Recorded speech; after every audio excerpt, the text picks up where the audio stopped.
இவைகளெல்லாம் உங்கள் நம்பிக்கைகளா? பதட்டப்படுவது என்பது இயற்கையானது. கோபப்படுவது அவசியமான ஒன்று. மகிழ்ச்சி என்பது நிபந்தனைகளுக்கு உட்பட்டது. மனதை ஒருநிலைப்படுத்தி தியானம் செய்வது கடினம். உங்களைப் பற்றிய உண்மைகளை அறிந்து கொள்ளுங்கள். அமைதி, மகிழ்ச்சி, அன்பு இவற்றை யதார்த்தமாக்குங்கள். விடியலை வரவேற்போம் பிரம்மகுமாரிகளுடன். ஓம் சாந்தி. விடியலை வரவேற்போம் பிரம்மகுமாரிகளின் நிகழ்ச்சியின் வாயிலாக மீண்டும் உங்களை சந்திப்பதில் மிக மிக மகிழ்ச்சி. உங்களை மீண்டும் இந்த நிகழ்ச்சிக்கு வரவேற்கிறோம். இந்த நிகழ்ச்சியில் நம்மளை பற்றின நிறைய சுவாரஸ்யமான விஷயங்களை தெரிஞ்சுட்டு வரோம். மிகவும் பயனுள்ளதாக இருக்குது. போன நிகழ்ச்சியில் பார்த்தீங்கன்னா காலையில் 4லேருந்து 5 மணிக்குள்ள ஒரு 10லேருந்து 15 நிமிஷம் நம்மளை பற்றின விழிப்புணர்வை பயிற்சியாக செய்யலான்னு தெரிஞ்சுக்கிட்டோம். ரொம்பவும் பயனுள்ளதாக இருக்குது. இன்னைக்கு அடுத்த ஸ்டெப் என்ன அப்படிங்கிற விவரங்களோட நம்முடைய இருக்காங்க பிரம்மகுமாரிகளின் அமைப்பை சார்ந்த சகோதரி ஜெயா. ஓம் சாந்தி. ஓம் சாந்தி. சிஸ்டர், மன அழுத்தத்திற்கு சைக்கோ தெரப்பியில் என்ன விதமான பயிற்சிகள் தர்றாங்கன்னு சொன்னீங்க. தியானம் செய்வது மூலமா என்ன மாதிரியான பலன்கள் ஏற்படுதுன்னு சொன்னீங்க. எண்ணங்களை பற்றி பேசும்பொழுது எண்ணங்களை கேட்ச் செய்வது அப்படிங்கிற விஷயத்த நம்ம டீட்டெயிலாக பேசியாச்சு. இன்னைக்கு அண்டர்லைன் அப்படிங்கிற ஒரு விஷயத்த எடுத்துக்கிறப்ப நிறைய எண்ணங்கள் மனசில் ஓடுது. அதில் பர்டிகுலராக ஒரு எண்ணத்தை எப்படி நம்ம அண்டர்லைன் பண்ண முடியும்? இப்போ நம்முடைய எண்ணங்களை நாம் கவனிக்கிறோம், வாட்ச் செய்கிறோம். அதுக்கப்புறமா அதை நம்ம கேட்ச் செய்கிறோம் அப்படின்னு நம்ம சொன்னோம். அடுத்த கட்டம் அதை அண்டர்லைன் பண்ணுறது. இப்போ பலவிதமான எண்ணங்கள் வருது. இதில் எந்த பர்டிகுலர் எண்ணத்தை நம்ம அண்டர்லைன் செய்கிறது அப்படின்னு பார்த்தோம் அப்படின்னா, இப்போது நம்ம என்ன பண்ணலாம் அப்படின்னா, நமக்கு வரக்கூடிய எண்ணங்களை நம்ம ஒரு நோட் புக்கில் எழுத ஆரம்பிக்கணும். 10-15 நாட்கள் வரக்கூடிய எல்லா எண்ணங்களையும் எழுதணும். அந்த எண்ணங்கள் எழுதி வச்சுருந்தோம் இல்லையா, அந்த நோட் புக் எடுத்து நம்மளே படித்து பார்க்கும்பொழுது ஒரு குறிப்பிட்ட எண்ணம் என்பது பல முறை வந்திருக்கும். ஸோ அந்த எண்ணத்தை நம்ம சோதித்து பார்க்கும்பொழுது அது எப்படிப்பட்ட எண்ணமாக இருக்கும் அப்படின்னா, செல்ஃப் கிரிட்டிக் செய்யக்கூடிய எண்ணமாக இருக்கும். அதாவது தன்னைத்தானே விமர்சனம் செய்து கொள்ளக்கூடிய ஒரு எண்ணமாக இருக்கும். அதாவது என்னால் எதுவுமே முடியாது, நான் இப்படி தான், எனக்கு எதுவுமே சரியாக நடக்காது அப்படின்ற மாதிரியும் இருக்கலாம். இல்லை வேறு யாராவது நமக்கு அப்படி சொல்லியிருப்பாங்க, உன்னால் எதுவுமே செய்ய முடியாது, நீ எந்த வேலைக்கும் லாய்க்கு இல்லை. ஸோ அந்த எண்ணம் திரும்ப திரும்ப திரும்ப வந்திருக்கும். ஸோ பல முறை வரக்கூடிய அந்த எண்ணத்தை நம்ம அண்டர்லைன் செய்யணும். ஸோ ஏன் அந்த எண்ணம் வந்திருக்குன்னா, அது நம்முடைய மனதில் ஒரு ஆழமான பாதிப்பை ஏற்படுத்தியிருக்கு. அதனால அந்த எண்ணம் திரும்ப திரும்ப வந்துக்கிட்டே இருக்குது. அந்த எண்ணத்தினுடைய அடிப்படையில் நாம் ஒரு மனசோர்வை உணர்றோம். இப்போது நிகழ்காலத்தில் இப்போ இந்த சமயத்தில் நமக்கு ஏதாவது ஒரு உணர்வு என்பது ஏற்படும். அதாவது இன்ஃபீரியாரிட்டி காம்ப்ளெக்ஸோ, இல்லை இன்செக்யூரிட்டியான ஒரு ஃபீலிங்கோ, இல்லை ஒரு பயத்தை கொடுக்கக்கூடிய ஏதாவது ஒரு ஃபீலிங்கோ, ஏதாவது ஒரு நெகட்டிவான ஒரு உணர்வு என்பது ஏற்படும். ஸோ இந்த நெகட்டிவான உணர்வு என்பது எப்படி ஏற்பட்டது அப்படின்றத இந்த எண்ணங்களை பார்க்கும் பொழுது நம்மால் புரிஞ்சுக்க முடியும். சிஸ்டர், இப்போ பார்த்தோம்னா இப்படிப்பட்ட உணர்வுகளுக்கான காரணங்கள் தெரிய வருமா, எண்ணங்கள் தெரிய வருமா? ஆக்சுவலாக எண்ணங்கள் தான் அதற்கு காரணம். நமக்கு லேக் ஆஃப் செல்ஃப் கான்ஃபிடென்ஸ், இல்லை இன்செக்யூரிட்டி ஃபீலிங், இல்லை பயத்தை உருவாக்கக்கூடிய எண்ணம், அந்த மாதிரியான ஒரு தாழ்வு மனப்பான்மை, அப்படிப்பட்ட ஒரு உணர்வுகள் ஏற்படுகிறது அப்படின்றத கொஞ்சம் ஆராயும் போது இந்த எண்ணங்கள் தான் அதுக்கு காரணம் அப்படின்றது நமக்கு தெரிய வரும். சிஸ்டர், இப்போ ஒரு உதாரணத்துக்கு ஒரு விஷயத்தை எடுத்துக்குவோம். நான் ஒரு ப்ராஜெக்ட் பண்ணணும், ஆனால் எனக்கு 2 நாளாக என் மனசுக்குள்ளே இந்த ப்ராஜெக்ட் செய்ய முடியாதுங்கிற எண்ணம் அடிக்கடி தோணுது. அந்த எண்ணத்தை நான் அண்டர்லைன் பண்ணிட்டேன். முடியாதுன்னு சொல்கிற ஃபீலிங்க்கு இந்த எண்ணம் தான் காரணமா? அந்த எண்ணம் தான் காரணம் அப்படின்னு நம்ம சொல்ல முடியாது. ஒருவேளை இந்த ப்ராஜெக்ட் தோல்வி அடைந்து விடுமோ அப்படின்ற ஒரு பயம் இருக்கும் இல்லையா, அந்த பயத்தினுடைய அடிப்படையில் இந்த எண்ணம் என்பது உருவாகி இருக்கு. சிஸ்டர், நான் அந்த விஷயத்தை புரிஞ்சுக்கிறதுக்கோ சரி செஞ்சுக்கிறதுக்கோ நான் ஒரு மருத்துவர்கிட்ட தான் போகணுமா, இல்லை நானே சரி செஞ்சுக்கலாமா? நீங்கள் சொன்ன மாதிரி எண்ணத்தை நான் அண்டர்லைன் செஞ்சதுக்கு அப்புறம் அதை நான் என்ன பண்ணணும்? 80% நாமாவே கவுன்சில் செஞ்சு சரி செஞ்சுக்கலாம். இப்போது நம்ம இந்த எண்ணங்களை ஒரு நோட் புக்கில் எழுதணும் அப்படின்னு சொன்னாங்க இல்லையா, அதை ஒன்று வாக்கியமாக எழுத வேண்டும், இன்னொன்று அதில் பர்டிகுலர் வார்த்தையை நம்ம அண்டர்லைன் பண்ணணும். ஃபார் எக்ஸாம்பிள் நான் எப்போவுமே ஃபெயிலியர் அப்படின்னு வருது வச்சுக்கோங்க. நான் எப்போவுமே எல்லாவற்றிலும் தோல்வி அடைந்து விடுவேன் அப்படின்றப்போ அந்த எப்பொழுதுமே ஆல்வேஸ் அப்படின்றத வந்து அண்டர்லைன் பண்ணணும். ஸோ அந்த மாதிரி அண்டர்லைன் பண்ணிட்டு ஏன் அந்த மாதிரியான எண்ணம் என்பது எனக்கு வந்திருக்கிறது அப்படின்றத நாம் கொஞ்சம் ஆராயணும்.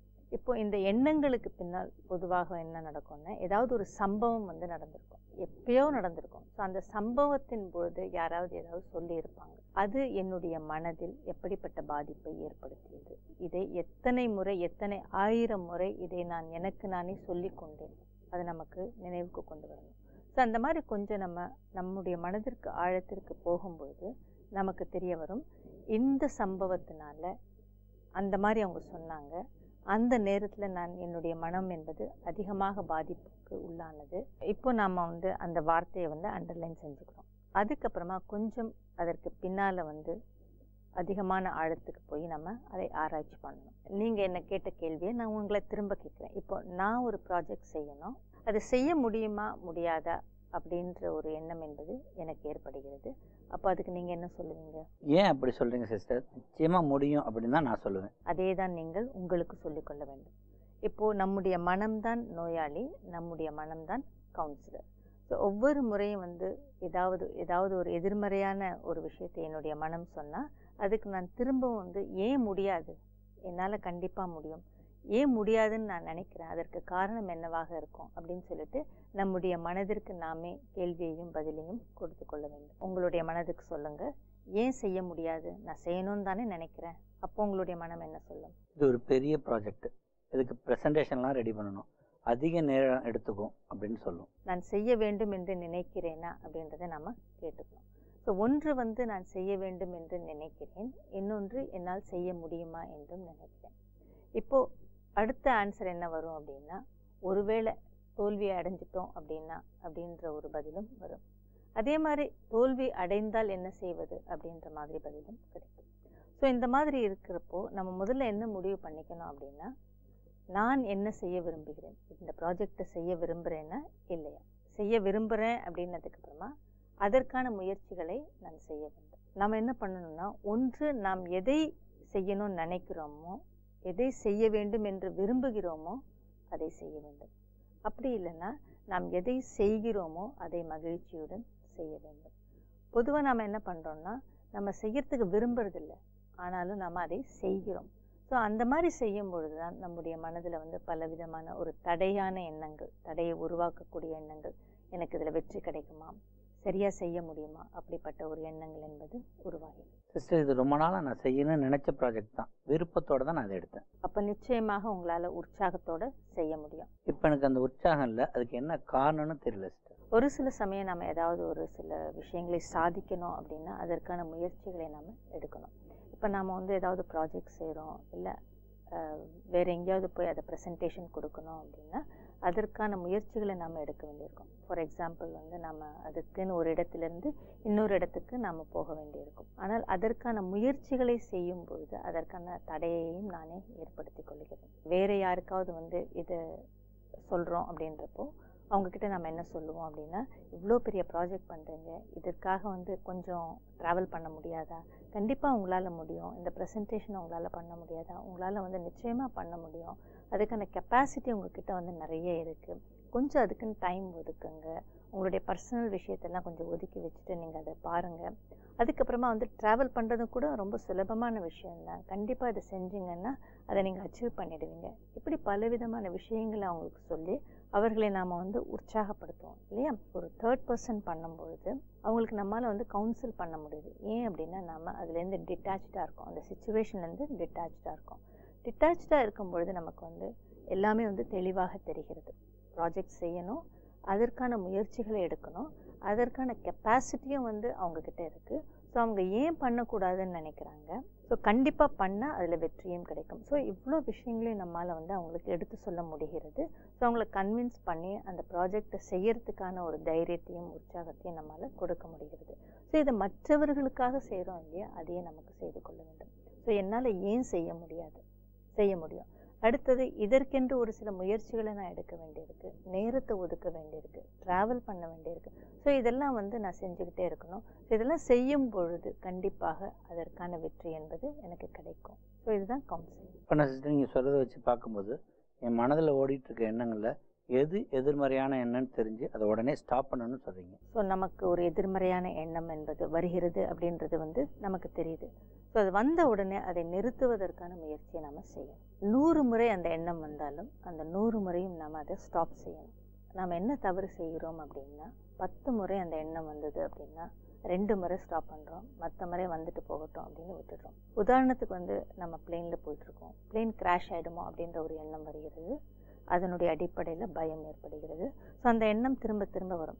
ஸோ அது எத்தனை முறை வந்தாலும் அதை நாம் நிறுத்திக்கிட்டே இருக்கணும். ஸோ அப்போ தான் வந்து அந்த எண்ணம் என்பது ஸ்டாப் ஆகும். ஸோ அந்த முயற்சியை நம்ம தொடர்ந்து விடாமல் பண்ணிக்கிட்டே இருக்கணும். அது மட்டும் இல்லாமல் நமக்கு நாம் என்ன சொல்லிக்கணும் அப்படின்னா, ஒரு நாளில் எத்தனை பிளேன் வந்து ஒரு இடத்துலேருந்து இன்னொரு இடத்துக்கு போகுது. ஸோ எல்லா இடத்துலையும் வந்து பிளேன்கள் வந்து பறந்துக்கிட்டு தான் இருக்குது, எல்லா இடத்துலையும் போயிட்டு தான் இருக்குது. எவ்வளவோ லட்சக்கணக்கான மக்கள் வந்து விமானத்தில் வந்து பயணிச்சுட்டு தான் இருக்காங்க. ஸோ எவ்வளவு கிராஷ் ஆகிருக்கு, கிராஷ் ஆகலை, ஆனால் நான் ஏன் பயப்படுறேன், எனக்கு எதற்காக அந்த எண்ணம் என்பது உருவாகிறது அப்படின்றத நம்ம செக் பண்ணணும். நம்முடைய எண்ணங்களுக்கு ஆதாரம் நம்ம கொடுக்கக்கூடிய தகவல்கள் அப்படின்னு முன்னாடி சொல்லியிருக்கோம். ஸோ முதல்ல வந்து நம்முடைய மனதிற்கு எப்படிப்பட்ட விஷயங்களை வந்து நம்ம கொடுத்துக்கிட்டு இருக்கோம் அப்படின்னு நம்ம பார்க்கணும். காலையில் எழுந்தோடனே நாம் வந்து நியூஸ் படிக்கிறோம், இல்லை நியூஸ் பார்க்குறோம். அதில் எப்படிப்பட்ட விஷயங்கள் என்பது இருக்கிறது, விபத்து, கொள்ளை அந்த மாதிரியான எதிர்மறையான விஷயங்களை நம்ம பார்க்குறோம். அதை நம்முடைய மனதில் வந்து ஆழமாக பதித்து கொள்கிறோம். ஸோ அந்த மாதிரி அந்த விஷயங்கள் நம்முடைய மனதில் ஆழமாக பதிந்து போச்சு அப்படின்னா அதனுடைய ஆதாரத்தில் நம்முடைய எண்ணங்கள் என்பது உருவாகிறது. இப்போ ரொம்ப சக்தி வாய்ந்த எண்ணமான, ரொம்ப பவர்ஃபுல், ரொம்ப ஒரு நல்ல எண்ணங்கள், எனக்கு எந்த கெடுதலும் வராது, எல்லாமே வந்து நல்லதாக தான் நடக்கும், இந்த வாழ்க்கை அப்படின்ற நாடகத்தில் எனக்கு நடக்கக்கூடிய ஒவ்வொன்றும் வந்து நன்மையிலேயே முடியும் அப்படின்ற மாதிரி ஒரு எண்ணத்தை கொடுக்கக்கூடிய விஷயங்களை நம்முடைய மனதில் பதித்து வைத்து கொள்ளும் பொழுது அதுதான் நம்முடைய நம்பிக்கையாக இருக்கும். நம்முடைய மனசுலேருந்து விபத்து என்ற எண்ணமோ ஏதாவது நடந்துருமோ அப்படின்ற எண்ணமோ வராது. எது காமனான விஷயம், எவ்வளோ பேர் வீட்டை விட்டு வெளியே போகிறாங்க, வேலைக்கு போகிறாங்க, திரும்பவும் வராங்க. போனவங்க ரொம்ப சேஃபாக வீட்டுக்கு திரும்பி வர்றது தான் பொதுவான விஷயம். அதுதான் வந்து அதிக சதவீதம் நடக்கிற ஒன்று. எப்போதும் நடக்கிற விஷயம் எது அப்படின்னா, போனவங்க விபத்தில் ஏதாவது நடக்குது இல்லையா. ஆனால் நாம் எதை நினைத்து கொண்டிருக்கிறோம் அப்படின்னா, எப்போதும் நடக்கக்கூடிய விஷயத்தை நாம் பிடிச்சிட்ருக்கோம், எப்போதுமே நடக்கக்கூடிய விஷயத்தை நாம் விட்டுட்டோம். அதற்கு காரணம் என்ன அப்படின்னா, என்னுடைய மனதில் வந்து அவ்வளவு ஒரு எதிர்மறையான எண்ணங்களையும் உணர்வுகளையும் நான் வந்து போட்டு வச்சுருக்கேன். அதையே நம்பிக்கிட்டும் இருக்கேன். அதனால் ஒவ்வொரு முறை யாராவது வீட்டுக்கு லேட்டாக வந்தால் நமக்குள்ளே என்ன தோணுது அப்படின்னா, ஏதாவது ஆயிருக்குமோ, ஏதாவது விபத்து நடந்திருக்குமோ அப்படி தான் நமக்கு தோணுது. நம்ம ஃபோன் போடுறோம், அவங்க ஃபோன் எடுக்கலை, எவ்வளோ லேட் ஆகிடுச்சு, அவங்க இன்ஃபார்ம் கூட பண்ணல, ஏதாவது கண்டிப்பாக நடந்திருக்கும் அப்படின்னு நம்ம நினச்சிட்டே இருக்கோம்.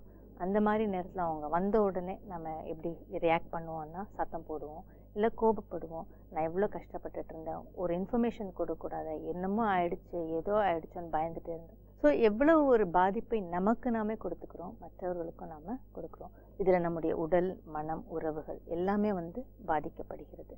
ஆனால் நமக்குள்ளே வந்து எப்பொழுதுமே ஒரு பாசிட்டிவான ஒரு எண்ணங்களை நம்ம உருவாக்கிக்கிட்டே இருந்தோம் அப்படின்னா, கடவுள் நம் பக்கம் இருக்கிறாரு, எப்பொழுதுமே அவர் நம்ம கூடயே இருக்கார், நமக்கு எதுவுமே வந்து அப்படி நடக்காது, எல்லாமே நன்மையாக தான் முடியும் அப்படின்ற மாதிரியான இன்ஃபர்மேஷனை எனக்குள்ளே எடுத்துகிட்டு அப்படின்றத வந்து நான் நம்பிக்கொண்டு இருக்கும் பொழுது நமக்கு நிச்சயமாக ஏதோ ஆயிட்டுருக்குமோ, ஏதாவது விபத்து நடந்திருக்குமோ அப்படின்ற எண்ணம் என்பது கண்டிப்பாக வரவே வராது.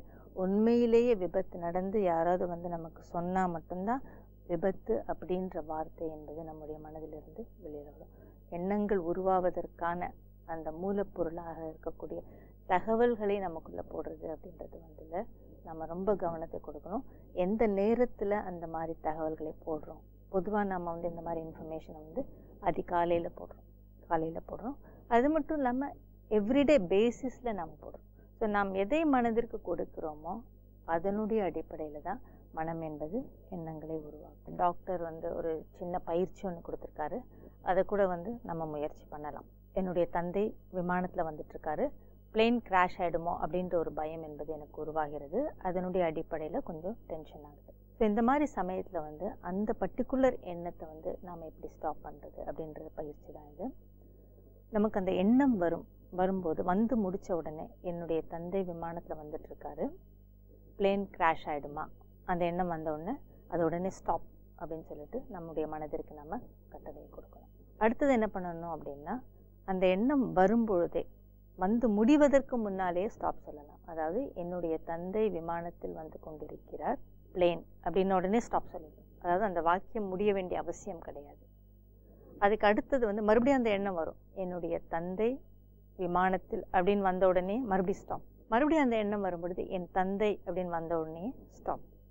ஸோ இந்த மாதிரி வந்து பல முறை வந்தாலும் மீண்டும் மீண்டும் அதை ஸ்டாப் அப்படின்னு சொல்லி அந்த எண்ணத்தை நிறுத்துவதற்கு நம்ம முயற்சி செய்யணும். இந்த மாதிரி ஒரு பயிற்சிகள் செய்யும் பொழுது, நம்ம ராஜயோக தியானத்தை செய்யும் பொழுது அது நமக்கு மிகவும் பலனுள்ளதாகவும் ரொம்ப எஃபெக்டிவாகவும் இருக்கும். ஏன் அப்படின்னா, இந்த தியானத்தில் நம்ம என்ன பயிற்சி செய்கிறோம் அப்படின்னா, பற்றற்ற நிலை, ஒரு டிட்டாச்டு நிலை. அதாவது நான் வேறு, நான் ஆத்மா, இது என்னுடைய உடல், நான் உடல் அல்ல அப்படின்ற ஒரு டிட்டாச்மெண்ட்டை வந்து நாம் ப்ராக்டிஸ் பண்ணுறோம்.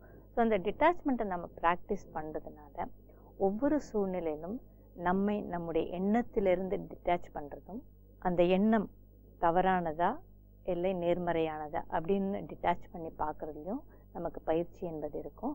ஸோ சுலபமானதாக இருக்கும். இப்போ மன அழுத்தத்தில் பாதிக்கப்பட்டவங்க இந்த மாதிரி ட்ரீட்மெண்ட்ஸையும் எடுத்துக்கிறாங்க, அதே நேரத்தில் தியானத்தையும் பயிற்சி பண்ணுறாங்க. அப்படின்றப்போ அந்த தெரப்பீஸ் எல்லாமே வந்து அவங்களுக்கு ரொம்ப சீக்கிரமாக ஒரு பலனை கொடுக்கும். ஸோ அதனால் வந்து ரெண்டையுமே அட் அ டைம் பண்ணும்போது, அதாவது வெறும் தெரப்பி எடுத்துக்கிட்டால் வந்து ஒரு பலனை கொடுக்கும், அதே சமயத்தில் தியானத்தையும் செய்து கொண்டிருந்தால் அந்த பலன், அந்த ரிசல்ட் என்பது ரொம்ப சீக்கிரமாகவே கிடைக்கும். நீங்கள் இந்த பயிற்சி ரொம்ப சிறப்பாக இருக்குது.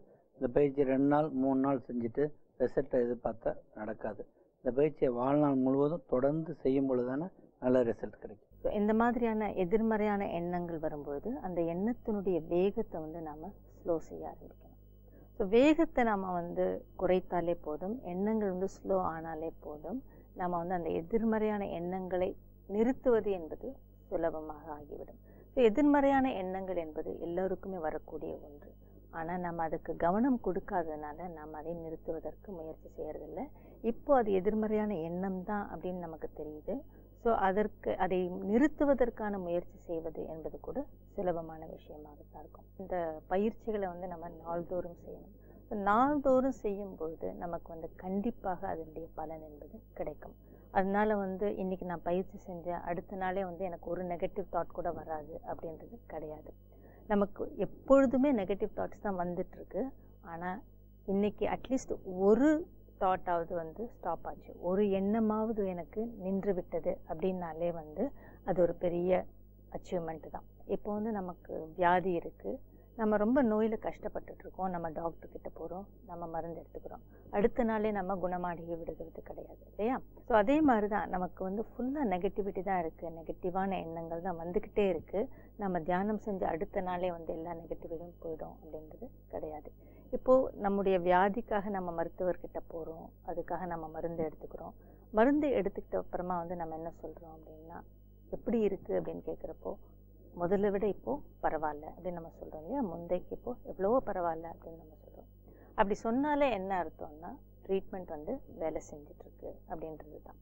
ஸோ அதை நம்ம தொடர்ந்து எடுத்துக்கொள்ள வேண்டும். அதே மாதிரி தான் இந்த பயிற்சிகள் செய்யும்பொழுது முதல்ல விட இப்போது என்ன நடக்குது, எப்படிப்பட்ட மாற்றங்கள் என்பது ஏற்பட்டு இருக்கிறது அப்படின்றத நம்மால் கவனிக்க முடியும்.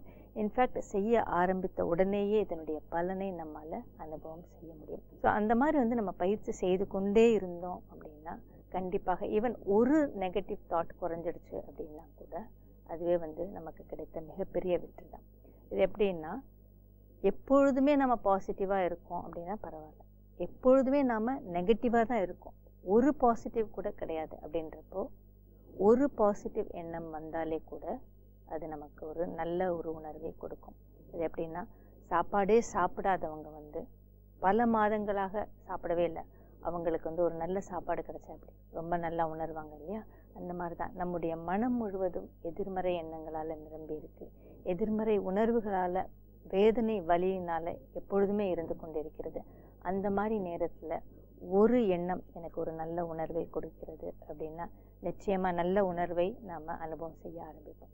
அந்த மாதிரி ஒரு நல்ல உணர்வை அனுபவம் செய்ய ஆரம்பித்தாலே நமக்கு என்ன தோணும்னா, இதை நம்ம மறுபடியும் செய்யணும், இது எனக்கு மறுபடியும் வேண்டும், இந்த உணர்வு எனக்கு பிடிச்சிருக்கு, இது எனக்கு வேண்டும் அப்படின்னு தோணும். நம்ம செய்ய ஆரம்பிச்சிடும். சிஸ்டர், இப்போ பார்த்தோம்னா பயிற்சிகள் செய்ய ஆரம்பிக்கிறாங்க, சின்ன சின்ன பாசிட்டிவான ரிசல்ட் கிடைக்குது.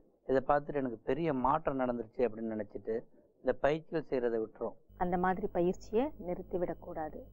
தியானம் செய்கிறது, மெடிடேஷன் செய்கிறது அப்படின்றது நம்முடைய வாழ்க்கையினுடைய ஒரு அங்கமாக மாறிவிட வேண்டும்.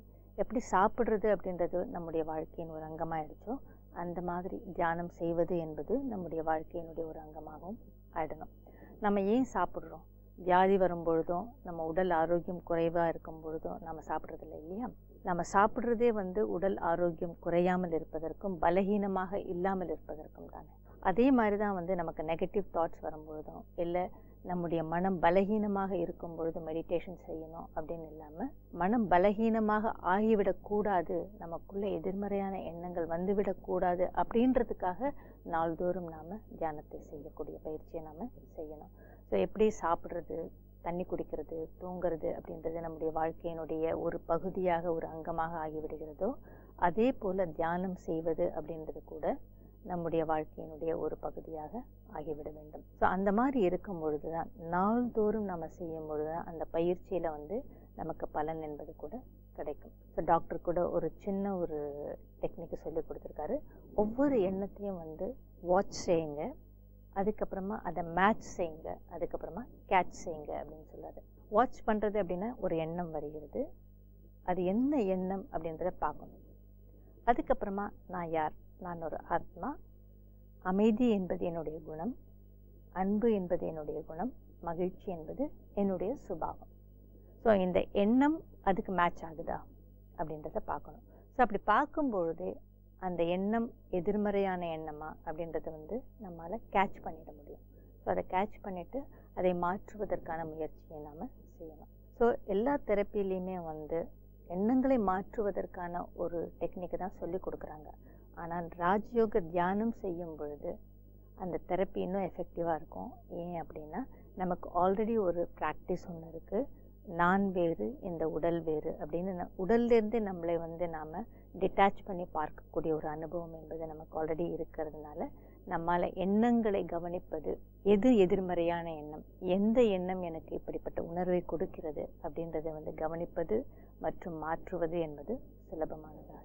இது வரைக்கும் நீங்கள் எண்ணங்களை ஸ்டாப் செய்கிறது அப்படிங்கிற விளக்கங்கள் சொல்லிட்டு வரீங்க. இதுக்கு அடுத்து பார்க்கணும்னா எண்ணங்களை மாற்றி அமைப்பது, இது முக்கியமானதும் கூட கஷ்டமானதும். இதை எப்படி செய்யலாம்? நம்முடைய எண்ணத்தை மாற்றுவது, திசை திருப்புவது அப்படின்றது கூட நம்முடைய வாகனத்தை திசை திருப்புவது போல தான். இப்போ நம்ம ரொம்ப ஃபாஸ்ட்டாக போயிட்டுருக்கோம். இப்போ வலதுபுறம் திரும்பணும் அப்படின்னா அதே ஸ்பீடில் திரும்ப முடியாது இல்லையா? அதனுடைய வேகத்தை குறைக்க வேண்டும். அதை குறைச்சதுக்கப்புறமா எந்த டைரக்ஷனில் நான் போகணும் அப்படின்றத நாம் முடிவெடுக்க முடியும். அதே போல் அதிவேகமாக ஓடிக்கொண்டே இருக்கக்கூடிய எண்ணங்களினுடைய வேகத்தை நம்ம குறைக்க வேணும். அதற்கப்புறமா அதை திசை திருப்பறதுக்கான முயற்சியை செய்யணும், மாற்றுவதற்கான முயற்சியை செய்யணும். இதில் டாக்டர் அகெயின் இன்னொரு டெக்னிக் சொல்லி கொடுத்துருக்காரு. இப்போது என்னுடைய தந்தை விமானத்தில் வந்துட்டுருக்காரு, பிளேன் கிராஷ் ஆகிடுமா அப்படின்ற எண்ணத்தை நாம் மாற்றுவதற்கு முயற்சி செய்கிறோம். முதல்ல அதனுடைய வேகத்தை கட்டுப்படுத்துகிறோம், அதாவது திரும்ப திரும்ப வரக்கூடிய எண்ணத்தினுடைய அளவை குறைத்து விட்டோம். அதுக்கப்புறமா என்ன பண்ணலான்னா, அப்பாவை பற்றின வேறு ஏதாவது எண்ணத்தை நம்ம சிந்திக்க ஆரம்பிக்கலாம். அப்பாவோட பீச்சுக்கு போன அந்த எண்ணத்தை உருவாக்கலாம். அந்த நாளை நினைவில் கொண்டு எவ்வளவு மகிழ்ச்சியாக இருந்தோம் அப்படின்றத நினச்சி பார்க்கலாம். இல்லை நான் சின்ன வயசில் இருக்கும்போது எப்படி நமக்கு ஊட்டி விட்டார், நம்மளோட எப்படியெல்லாம் விளையாடினார். ஸோ அப்பாவோட மகிழ்ச்சியாக இருந்த காலகட்டத்தை நாம் நினைவுக்கு கொண்டு வரலாம். ஸோ அது கூட அவரை பற்றின எண்ணம் தான், ஆனால் வேறு ஒரு எண்ணம், மகிழ்ச்சியாக இருந்த ஒரு காலகட்டம், அந்த எண்ணத்தை நாம் நினைவுக்கு கொண்டு நம்முடைய எண்ணத்தை திசை திருப்பலாம். இப்போ பார்க்கும்போது அப்பாவை பற்றி தான் நினைக்கணுமா, இல்லை வேறு ஏதாவது எண்ணங்களை ஏற்படுத்திக்கலாமா? இந்த மாதிரி சமயத்தில் அப்பாவை பற்றி நினைக்கிறது சுலபமானதாக இருக்கும். ஏன் அப்படின்னா, இப்போது அப்பா வந்துட்டுருக்காரு, அவர் வரக்கூடிய பிளேன் கிராஷ் ஆகிடுமோ அப்படின்ற பயத்தை தான் நம்முடைய மனதில் ஆக்கிரமித்து கொண்டிருக்கிறது. ஸோ அவரை பற்றின ஒரு மகிழ்ச்சியான, ஒரு சந்தோஷமான ஒரு அனுபவத்தை கொடுக்கக்கூடிய நினைவுகளை நம்ம கொண்டு வருவது அப்படின்றது ரொம்ப ஈஸியானதாகவும் சுலபமானதாகவும் இருக்கும். இப்போ வேறு ஏதாவது நினச்சோம் அப்படின்னா திரும்பவும் வந்து அப்பா வந்துட்டுருக்காரு அப்படின்ற ஒரு நினைப்புக்கு நம்ம வந்துடுவோம். இன்னொரு சூழ்நிலையை நம்ம எடுத்துக்கிட்டோம் வச்சுக்கோங்க. இப்போ யாரோ ஏதோ சொல்லிடுறாங்க. ஸோ அந்த மாதிரி சொல்லும் பொழுது நமக்கு வந்து ஹர்ட் ஆகிடுது. ஸோ அதனால மனம் என்பது பாதிக்கப்படுகிறது. அதனால் வந்து எனக்கு டிப்ரெஷன் வந்துடுச்சு அப்படின்னா அதை எப்படி மாற்றலாம் அப்படின்னா, அதே நபர் என்னை ஏதாவது ஒரு சமயத்தில் பாராட்டி இருக்கலாம். ஸோ அந்த பாராட்டினதை வந்து நினைவுக்கு கொண்டு வரணும். ஸோ அவர் வந்து என்னை இப்படியெல்லாம் பேசினார், என்னுடைய கெப்பாசிட்டியை பற்றி எவ்வளோ புகழ்ந்தார், ஸோ அதை நினைவுக்கு கொண்டு வரலாம். ஸோ அந்த மாதிரி என்னுடைய எண்ணத்தை மாற்றிக்கொள்ளலாம். இன்னொரு சூழ்நிலை என்ன அப்படின்னா, இப்போ நம்மளை பற்றியே வந்து நமக்கு ஒரு எதிர்மறையான எண்ணங்கள் உருவாகலாம். என்னால் இது பண்ண முடியாது, இது தோல்வி அடைஞ்சிருமோ, என்னால் சாதிக்க முடியுமோ முடியாதோ. ஸோ இந்த மாதிரியான எண்ணங்கள் வரும்பொழுது நமக்கு நாமே சொல்லிக்கொள்ளலாம், ஏன் முடியாது, நான் எவ்வளவோ சாதிச்சிருக்கேன், நான் நல்லா படிச்சிருக்கேன், நல்ல பட்டங்கள் வாங்கியிருக்கேன், நல்ல வேலை செஞ்சிட்ருக்கேன், எவ்வளோ விஷயங்களை நான் வந்து செஞ்சுருக்கேன். ஸோ இவ்வளோ செஞ்சுருக்கிற என்னால் கண்டிப்பாக முடியும். ஸோ அந்த மாதிரி நமக்கு சொல்லிக்கலாம். ஸோ ஏதாவது ஒரு வகையில் நம்முடைய எதிர்மறையான எண்ணங்களை நாம் மாற்றி செய்வதற்கு வந்து நமக்கு நாமே உதவி செஞ்சுக்கணும். சிஸ்டர், எண்ணத்தை ஸ்டாப் பண்ணணும், மாற்றி அமைக்கணும். ஒன்று, அதே சப்ஜெக்டில் பாசிட்டிவாக உள்ள எண்ணங்களை நான் ஏற்படுத்திக்கலாம், இல்லை வேறொரு புதிய எண்ணத்தையும் நான் ஏற்படுத்திக்கலாம். இந்த விஷயங்களை நான் தியானத்தில் செய்யலாமா? கண்டிப்பாக இதை தியானத்தில் செய்ய முடியும். உங்களுடைய ப்ராஜெக்ட் பற்றி நீங்கள் சொன்னப்போ வந்து என்னால் செய்ய முடியாது அப்படின்ற எண்ணம் வருகிறது அப்படின்னு சொல்லிக்கிட்டு இருந்தீங்க இல்லையா? அதே தியானத்தின் போது என்னால் முடியும் அப்படின்ற மாதிரி எண்ணத்தை உருவாக்க வேண்டும். அதுக்கப்புறமா எப்பப்பெல்லாம் முடியாது அப்படின்ற எண்ணம் வருகிறதோ அப்பொழுதெல்லாம் அதை ஸ்டாப் பண்ணி என்னால் முடியும், இந்த ப்ராஜெக்டை வந்து என்னால் சிறப்பாக செய்ய முடியும், வெற்றிகரமாக செய்ய முடியும் அப்படின்ற எண்ணத்தை உருவாக்கி கொண்டே இருக்கும். ஸோ எத்தனை முறை வந்தாலும் அதை ஸ்டாப் செஞ்சு ஒரு பாசிட்டிவான எண்ணத்தை உருவாக்கி அந்த எண்ணத்தை மாற்ற வேண்டும். அது மட்டும் இல்லாமல் வந்து நாம் தியானத்தில் செய்யும் பொழுது நமக்கு அந்த சக்தி என்பது கிடைக்கிறது. நம்முடைய தந்தை பரமாத்மா நம்மோடு இருக்கிறாரு, அப்போது நமக்கு நிச்சயமாக வெற்றி என்பது கிடைக்கும். பரமாத்மா என்னோட இருக்காரு, கடவுளே நம் பக்கம் இருக்கிறாரு, எனக்கு துணையாக இருக்கிறார் அப்படின்றப்போ வந்து நமக்கு ஒரு தைரியம் வரும் இல்லையா?